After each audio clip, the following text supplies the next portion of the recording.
Coming up on Mountain News this morning, the Commonwealth prepares to say a final goodbye to a former governor who leaves a large legacy behind. And the question of who will actually be the future mayor of a city in our region is finally answered. Dedicated to Eastern and Southern Kentucky, this is WYMT Mountain News This Morning. It's Wednesday. Good morning to you. It's almost 5 o'clock here, and boy, is it just raining this morning. Let's head over to Brandon for a look at that forecast. And Brandon, on my way into work this morning, I opened up my door to my house, looked outside, rolled my eyes. My car was parked across the street. I was like, why did I park it across the street, not in front of my door? And that rain was kind of coming down kind of hard in spots. So didn't I tell you this yesterday? You did 16. Yeah, I told you 16 times. 16 times Yeah. I told you yesterday morning, but you never pay attention. No, but yeah, no. it is coming down out there this morning. But here is the thing, Dakota. This is not the front. This is prefrontal rain. The front is still back out into parts of central Kentucky. Oh my. So it's still got to come through here. That's why it's still fairly warm this morning. Once we get behind that cold front, you're going to notice it. So whatever your temperature is out there right now, that's probably your daytime high. That cold front will swing through here a little bit later on. Let's go to live pinpoint Doppler radar, see what's going on out there this morning. This batch of rain back here, I'm going to circle it for you. That is the front, right back out here. So you still got some time to get to that there. It's not a lot of rain with it, but it's going to be some wind, and it's going to be much colder air behind it. Visibility is awful in the areas that are seeing heavy rain. So you have 3 miles in Middlesboro, 2 miles in Harlan, 2 miles in Jonesville, and that's it for rain right now. But again, there's some dense fog out there in spots. Be extra careful. Temperatures close to 60 in parts of central Kentucky. Just a few minutes ago when I recorded my appcast, Louisville was at 51. This is less than 10 minutes ago. They're down to 45. That's how fast that cold air is moving this morning. A couple of spots over in southwest Virginia that are always colder in the 40s this morning, but a lot of 50s out there. 56 right now at Jackson, and that was the expected high temperature for today, so we're dropping fast. A normal day for a little while, but as we get deeper into the day behind that cold front, even as the skies clear, you're going to need a little extra coffee. Rain chances early. Those will start to filter out a little bit later. It will be breezy for the first half of your day, and that graphic right there says it all. Temperatures are going to drop all the way into the evening hours. Dakota?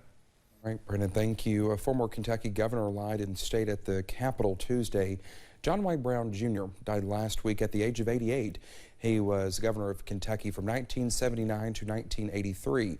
People say Brown's legacy is running the state as a business, owning several sports teams, and how he took Kentucky Fried Chicken to new heights for a simple purchase with other investors. Senator Reggie Thomas says Brown had a major influence on him as a young adult.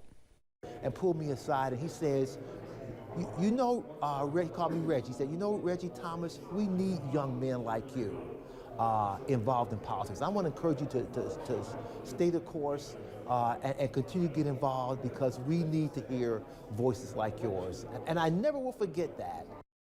Private funeral will be held today at the state capitol. Salyersville Mayor Pete Shepard was working on a FEMA project earlier this month when he claimed to make a discovery. Well, after acquiring county maps, he did not believe his opponent, Stanley Howard, lived in the Salyersville city limits. But after going to court, a judge ruled this week that Howard does live in Salyersville, and he will become the new mayor in January. You know, I thought I done what was right, you know, and I don't want, you know, if they want to feel hard against me, that's fine, but I want to do what's right. I want to do what's right for Salyersville. It was a long 21 days, but I knew nothing would come of it because I pay taxes. I have one mayor. This is my 4th time winning mayor at that residence. Well, they have run against each other 5 times. Shepard has been mayor for the last 11 years, but he will be handing his role to Howard, who has been elected mayor 4 times now. Yesterday was a day that encouraged generosity. We sat down with a country music star who used Giving Tuesday to encourage others to give back to Eastern Kentucky flood relief efforts.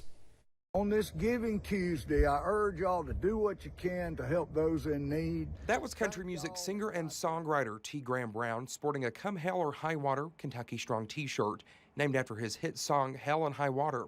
It's just a small idea, you know, to have some t-shirts made and sell them on tgrahambrown.com, my website. That idea came shortly after flooding hit. Brown says his fellow country stars shared on their social media accounts ways people could buy a shirt to support Eastern Kentucky flood relief. And so far, they have raised $80,000. It kind of went viral, I guess you could say, and we've just sold a ton of them, and we just want to keep selling them and keep sending money to Eastern Kentucky. In August, he brought donations from Nashville to East Perry Elementary School, saying his heart broke when he saw the devastation left behind. I saw, like I said, people's homes that were just washed off the foundation, and cars scattered around like toys, and debris in the tops of trees where the water got that high. And on this Giving Tuesday, he is encouraging people to order a Come Hell or High Water t-shirt for $25. All proceeds will go to the Foundation for Appalachian Kentucky. I don't see how people are going to get back to normal for months, maybe even years, because I saw a lot of people that their houses were just washed away. Doing what he can to help his neighbors in Kentucky. Dakota Makris, WYMT Mountain News. Well, again, you can order a t-shirt at tgrahamBrown.com. Kentucky Farm Bureau agent Janet Smith in Hazard has partnered with Brown. You can also call her office to get a shirt. Well, the Hyman Settlement School received donations yesterday for Giving Tuesday. The money will go back into its 4 programs, tutoring, foodways, literacy, and traditional arts. Melissa Helton with the school says she is passionate about fueling young people's love for books and writing in the community. People have come into this region and told our story for us. And it's much better when we get to tell our own story, when we get to represent ourselves to the world. It's more authentic, and so that's one of my favorite things. The settlement school says it has been blown away by the support it has received this year, and after the devastation from the flood, it says it will need more work to be done. If you'd like to give back, there's more information on our website.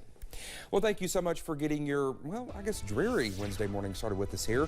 When we come back, people in the southern U.S. take cover as severe storms bring threats of destruction while bringing snow in the Midwest.